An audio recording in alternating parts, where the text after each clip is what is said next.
Hello everyone, welcome to एस्पेंट exam study. मैं विजय ठाकुर अपने चैनल पर आप सभी का स्वागत करता हूं।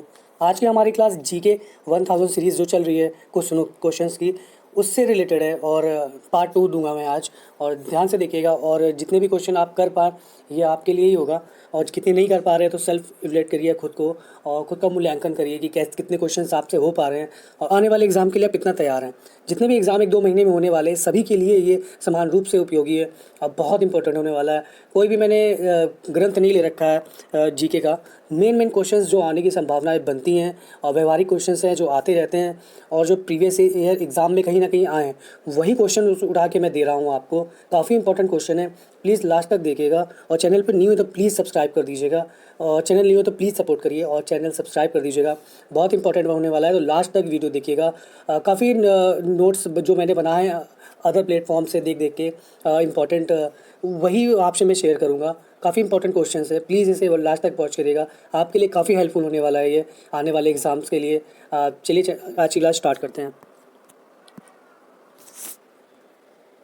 तो देख सकते हैं जीके का सेकंड पार्ट है ये 1000 क्वेश्चन सीरीज जो मैं चला रहा हूँ, इंपॉर्टेंट हर एग्जाम के लिए है। तो लास्ट तक देखिएगा और कुछ अगर टाइपिंग मिस्टेक हो तो प्लीज़ उसे अवॉइड करिएगा। चलिए क्लास स्टार्ट करते हैं।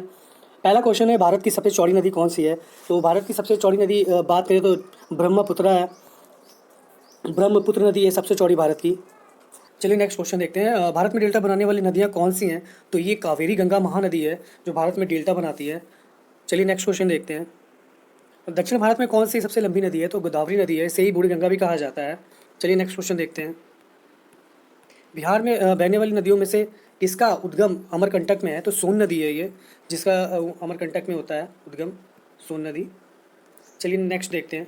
भागीरथी और अलकनंदा गंगा कहाँ पर मिलती है? तो ये देवप्रयाग में मिलती है। काफ़ी व्यवहारिक क्वेश्चन है, ज़्यादातर एग्जाम में आया हुआ है ये। किस नदी को बिहार का शोक कहा जाता है? तो कोसी नदी को बिहार का शोक कहा जाता है। कौन सी नदी बंगाल का शोक कहलाती है? तो दामोदर नदी है, छोटा नागपुर पठार से निकलती है, झारखंड। चलिए देखते हैं और कौन सी नदी भ्रंश द्रोणी से होकर बहती है? तो ये नर्मदा नदी है। भारत का प्रथम राष्ट्रीय उद्यान कौन सा है? तो जिम कॉर्बेट राष्ट्रीय पार्क है उत्तराखंड में और इसी का ही नाम अब रामगंगा राष्ट्रीय पार्क रख दिया गया है। जो नदी यहाँ से बहती है रामगंगा, उस नाम पे है ये। चलिए नेक्स्ट क्वेश्चन देखते हैं। भारत में पलामू बाघ अभ्यारण्य की स्थापना कब हुई थी? तो 1973 में होती है। भारत के सिमलीपाल अभ्यारण्य की स्थापना कब हुई थी? तो 1973 में हुई थी और ये उड़ीसा में है। भारत के सुंदरवन बाघ अभ्यारण्य की स्थापना कब हुई थी? तो सुंदरवन बाघ अभ्यारण्य की स्थापना 1973 में होती है। जब बाघ प्रोजेक्ट चलता है उसी समय ज़्यादातर जगह हुई थी। इंद्रावती के बाघ अभ्यारण्य की स्थापना कब हुई थी? तो ये होती है 1982 में। नामदफा के बाघ अभ्यारण्य की स्थापना कब हुई थी? 1982 में ये भी हुई थी। भारत के सरिस्का बाघ अभ्यारण्य की स्थापना कब हुई? तो ये 1955 में हुई थी। भगवान बुद्ध को ज्ञान की प्राप्ति कहाँ से हुई थी? तो ये बोधगया में है। आर्य समाज की स्थापना स्वामी दयानंद सरस्वती जी ने की थी। पंजाबी भाषा की लिपि कौन सी है? तो गुरुमुखी लिपि है ये। किस वृहत मंदिर की आरंभिक कल्पना और निर्माण सूर्यवर्मन द्वितीय के शासनकाल में हुआ था? तो ये अंकोर वाट का मंदिर है कंबोडिया में। और दूसरा मंदिर भी एक विदेश में बन गया है, आज के पेपर में न्यूज़पेपर में आया हुआ है, देख लीजिएगा आप लोग। दूसरा सबसे बड़ा मंदिर जो है, पहला अंकोर वाट का मंदिर है, विष्णु जी पे को समर्पित है और दूसरा भी न्यू जर्सी में शायद बना है, तो विदेश में ही है, तो ये भी देख लीजिएगा। बिहू किस राज्य का प्रसिद्ध त्यौहार है? तो ये असम का है। कागज का आविष्कार किस देश में हुआ था? तो चाइना में हुआ था ये। गौतम बुद्ध का बचपन का नाम सिद्धार्थ था। भारत का अंतिम मुगल सम्राट बहादुर शाह जफर का मकबरा कहाँ पर है? तो ये रंगून म्यांमार में है। अहमद शाह अब्दाली ने भारत पर कितनी बार आक्रमण किया था? तो ये 8 बार आक्रमण किया है। नादिर शाह ने भारत पर कब आक्रमण किया? तो 1739 में है। शिवाजी के समय कितना राजस्व वसूला जाता था? तो भू राजस्व का 33% वसूलते थे वो। आगरा का जामा मस्जिद का निर्माण किसने कराया था? तो जहां आरा बेगम ने करवाया था। चलिए नेक्स्ट क्वेश्चन देखते हैं। किस सिख गुरु ने फारसी में जफरनामा लिखा? तो गुरु गोविंद सिंह थे ये।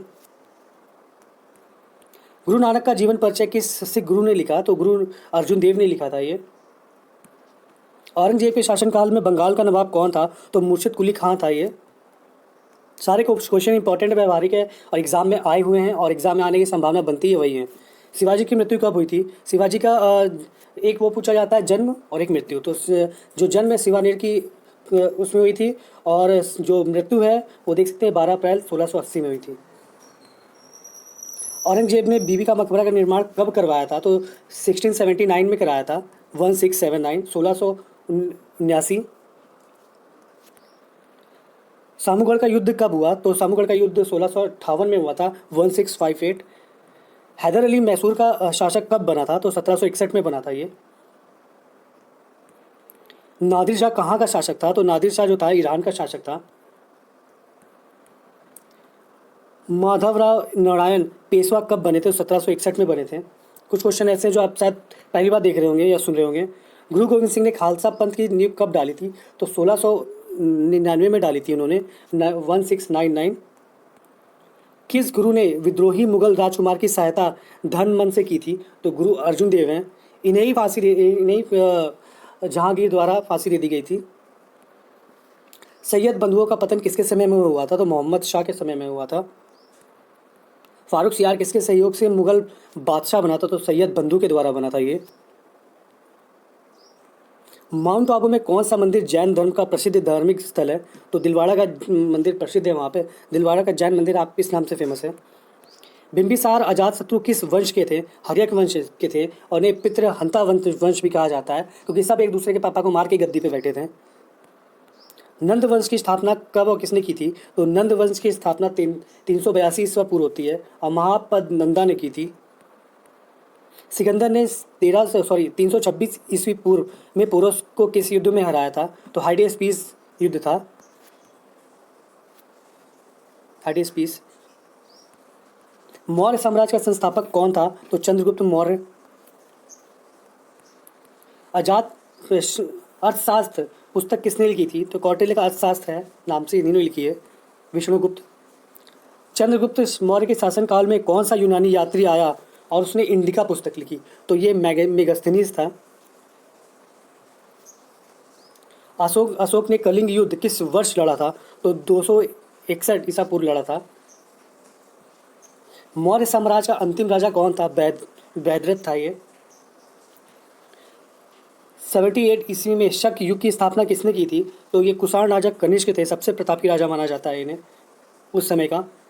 भारत में प्रधानमंत्री के ओहदे को क्या माना जाता है? तो प्रधानमंत्री का सबसे प्रमुख होता है भारत में, सभी जानते हैं, और कार्यकारी प्रमुख होता है। ताजमहल, बीबी का मकबरा, एतमादुद्दौला किस चीज़ के स्मारक है? तो ये मृत व्यक्ति के स्मारक है ये। सम्राट अशोक का उत्तराधिकारी कौन था? तो बिंदुसार था ये। भारत संविधान को पहली बार कब संशोधित किया गया? तो 1950 में संशोधित किया गया था। रोलेट एक्ट को किस वर्ष लागू किया गया? तो 1919। महाराणा प्रताप बुलबुल किसे कहते थे? अपने उनके घोड़े था जो अपने घोड़े को कहा कहते थे वो बुलबुल। बक्सर इवांडर होलीफील्ड को किस नाम से जाना जाता है? तो द रियल डील को नाम से जाना जाता है बक्सर का जो मैदान है ये। सिंधु घाटी सभ्यता का बंदरगाह कहाँ पर था? तो ये बहुत ही प्रमुख लोथल था स्थल जो प्रमुख बंदरगाह के नाम से जाना जाता है। जैन धर्म में महावीर को क्या माना जाता है? तो महावीर वास्तविक संस्थापक हैं ये। 4वां बौद्ध परिषद किस स्थान पर हुआ था? तो यह बौद्ध समिति आप कह सकते हैं। तो कश्मीर के कुंडल वन में हुआ था ये। गुप्त साम्राज्य की स्थापना किसने की थी? तो चंद्रगुप्त प्रथम ने की थी जो 320 ईस्वी पूर्व में। किससे भारत का नेपोलियन कहा जाता है? तो समुद्रगुप्त को भारत का नेपोलियन कहा जाता है। जो चित्रों में वीणा बजाते हुए जिस शासक को दिखाया गया है तो उसमें में वो भी समुद्रगुप्त ही हैं। चंद्रगुप्त द्वितीय के शासनकाल के दौरान कौन सा चीनी यात्री आया था? तो ये फैयान है।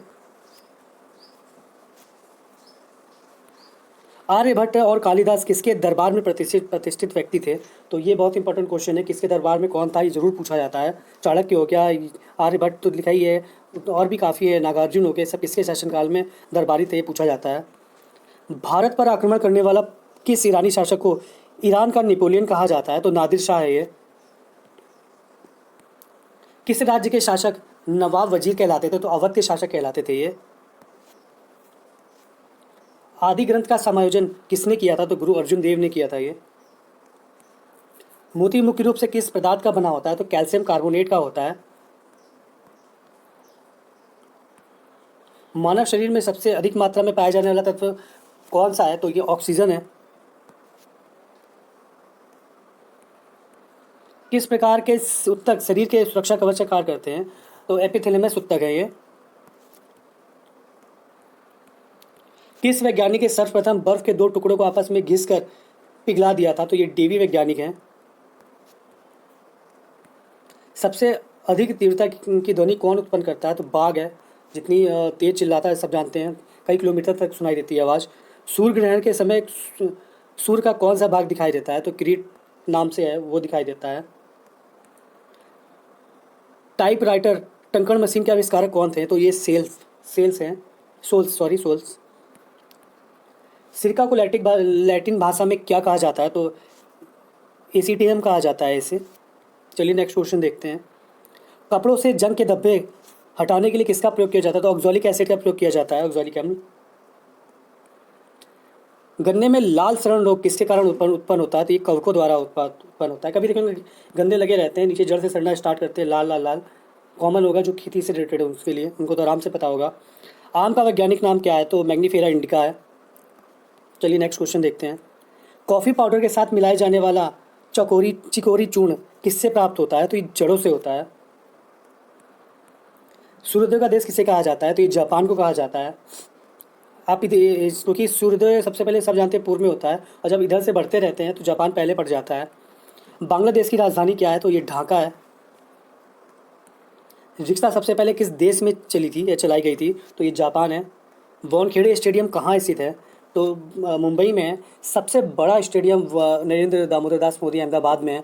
विश्व का क्रिकेट स्टेडियम है जो, ध्यान रखिएगा। कर्नाटक का रत्न किसे कहा जाता है? तो मैसूर को कहा जाता है। वह कौन सा प्रथम सुल्तान था जिसने एकता के बदले सिपाहियों को वेतन देना प्रारंभ किया था? तो ये अलाउद्दीन खिलजी हैं। जैन धर्म तथा बौद्ध धर्म दोनों में ही किसमें विश्वास करते हैं? कर्म तथा पुनर्जन्म के सिद्धांत पर ये लोग विश्वास करते हैं। छत्रपति शिवाजी का राज्य अभिषेक वाला पंडित गंगा भट्ट का निवासी कहाँ का निवासी था? तो ये इसमें 2-3 क्वेश्चन बनते हैं। शिवाजी का राज्य अभिषेक करने वाले का क्या नाम था? तो गंगा भट्ट था। और कहाँ का निवासी है? तो बनारस का निवासी था। ये यूपी ट्रिपल एस सी में अगर कोई क्वेश्चन आते हैं ना जीके के, तो ऐसे ही आते हैं। इस बार भी एक क्वेश्चन बहुत अलग से आया था जूनियर असिस्टेंट में। रूमी गेट की ऊंचाई कितनी है टाइप। तो इसीलिए मैंने कुछ क्वेश्चन ऐसे लिए हैं जानकर कि ताकि वो क्वेश्चन आप पढ़ लें तो एक बार माइंड में रहे कि हाँ पढ़ा था ये। लाल कुंवर नाम के वेश्या किस मुगल शासक के राजकाल में अति प्रभावशील थी? तो बहादुर शाह था ये। किस सिख गुरु पर खुसरो को जहांगीर के विरुद्ध विद्रोह में सहायता करने का आरोप लगाया गया था? तो ये देख सकते हैं गुरु अर्जुन देव थे सॉरी। पतंजलि द्वारा लिखा गया महाभाष्य निम्नलिखित में से किस पुस्तक पर गई टीका है? तो अष्टाध्यायी है ये। दादा साहब फाल्के पुरस्कार किस मंत्रालय की ओर से दिया जाता है? सॉरी और नहीं और है यहाँ, किस ओर से दिया जाता है? सूचना एवं प्रसारण मंत्री द्वारा दिया जाता है। समुद्र के जल में लवण की औसत मात्रा क्या होती है? तो 3.5 होती है। ब्लड ग्रुप की खोज किसने की थी? तो लैंडस्टेनर हैं। कैंसर के उपचार के लिए प्रयुक्त उत्कृष्ट गैस कौन सी है? तो रेडॉन गैस है ये, सॉरी रेडन गैस। बक्सा सागर के बाघ अभ्यारण्य की स्थापना कब हुई थी? ये बुक्सा है सॉरी। तो 1982 में होती है ये।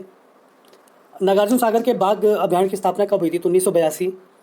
भारत के दुगवा बाघ अभ्यारण्य की स्थापना कब हुई थी? तो 1958। भारत के पेरियार बाघ अभ्यारण्य की स्थापना कब हुई थी? तो 1978। भारत के रणथंभौर बाघ अभ्यारण्य की स्थापना कब हुई थी? तो 1973। भारत के बांदीपुर बाघ अभ्यारण्य की स्थापना कब हुई थी? तो 1973 में होती है। जिम कॉर्बेट नेशनल पार्क का पुराना नाम क्या है? तो हेली नेशनल पार्क है। मैंने कहा इसे रामगंगा पार्क भी कहा जाता है, अब इसे नाम चेंज कर दिया गया है। देश में सबसे अधिक राष्ट्रीय उद्यान कहाँ है? तो मध्य प्रदेश में है। भारत का कौन सा सबसे बड़ा राष्ट्रीय उद्यान है? तो हिमिस राष्ट्रीय उद्यान है जो कि जम्मू कश्मीर के लेह जनपद में है, सॉरी लद्दाख है ये, लेह लद्दाख। हिमिस राष्ट्रीय उद्यान। भारत के बांधवगढ़ बाघ अभ्यारण्य की स्थापना कब हुई थी? तो 1968 में होती है। कॉर्बेट बाघ अभ्यारण्य की स्थापना 1957 में होती है। कान्हा बाघ अभ्यारण्य की स्थापना 1995 में होती है। जाड़े में साइबेरियन सारस भारत में कहाँ दिखाई देते हैं? तो ये राजस्थान में है, केवलादेव घाना पक्षी विहार, वहाँ दिखाई देते हैं। हिमिस राष्ट्रीय उद्यान कितने किलोमीटर में फैला हुआ है? तो 3568 किलोमीटर में फैला हुआ है लद्दाख। प्रायद्वीपीय भारत की सबसे बड़ी नदी कौन सी है? तो गोदावरी है, जो मैंने सेकंड क्वेश्चन के साथ स्टार्ट किया था, यही पूछ रहा था वो कि भारत की दूसरी सबसे लंबी नदी के नाम से कौन सी है, तो यही है। और प्रायद्वीप की सबसे बड़ी नदी मानी जाती है गोदावरी। भारत की पवित्र नदी कौन सी है? सबसे लंबी और पवित्र नदी गंगा है। गंगा को बंगाल में क्या किस नाम से जाना जाता है? तो पद्मा नाम से जाना जाता है।